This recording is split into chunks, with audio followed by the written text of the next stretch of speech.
ఇవాళ నంద్యాల జిల్లాకు AP CM Handrineeva నీటిని విడుదల చేయనున్న చంద్రబాబు. హెచ్సీఏ కేసులో నిందితులకు 6 రోజుల కస్టడీ, ఇవాల్టి నుంచి విచారించనున్న సిఐడి. ఢిల్లీలో నేడు స్వచ్ఛ సర్వేక్షణ్ అవార్డుల ప్రదానం, అవార్డులు అందజేయనున్న రాష్ట్రపతి ముర్ము. తిరుమల శ్రీవారి దర్శనానికి 24 గంటలు అన్ని కంపార్ట్మెంట్లలో నిండిపోయిన భక్తులు. ఆదిలాబాద్లో దొంగల బీభత్సం, ఓ ఇంట్లో 20 తులాల గోల్డ్ అపహరణ. శంషాబాద్ రాజేంద్రనగర్లో రోడ్డు ప్రమాదం, అదుపు తప్పి పల్టీ కొట్టిన టమాటా లారీ. కోనసీమ జిల్లా సావరంలో దారుణం, ప్రియుడి చేతిలో వివాహిత దారుణ హత్య. సనత్ నగర్ యూరోడైన్లో అగ్ని ప్రమాదం, మంటలను అదుపు చేసిన అగ్నిమాపక సిబ్బంది. నల్లగొండలోని కస్తూర్బా స్కూళ్లలో తనిఖీలు, విద్యార్థుల సమస్యలపై కలెక్టర్ ఆరా.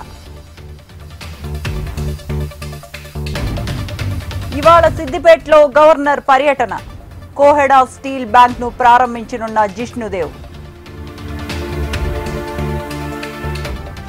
నాగార్జున సాగర్ ప్రాజెక్టుకు వరద ఉధృతి, ఇన్ఫ్లో 57,000, అవుట్ఫ్లో 4,000 క్యూసెక్కులు.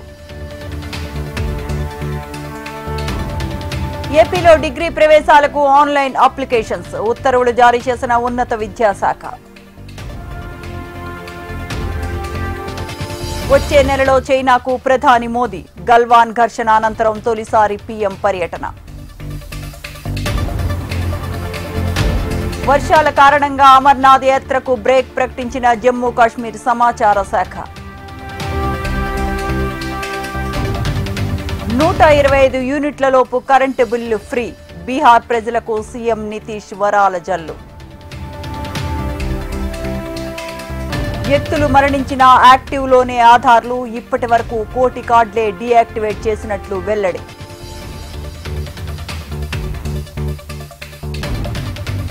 బ్లడ్ మనీకి అంగీకరించాం, కేరళ నర్సు కేసులో మృతుడి సోదరుడు. నిన్నటి ఆయుధాలతో ఇవాళ పోరాడలేం, భారత్ రక్షణ సామర్థ్యాలు పెరగాలన్న సిడిఎస్. సిరియా రాజధాని డమాస్కస్ లో ఇజ్రాయెల్ దాడి, సైనిక కార్యాలయాన్ని ధ్వంసం చేసిన ఐడిఎఫ్.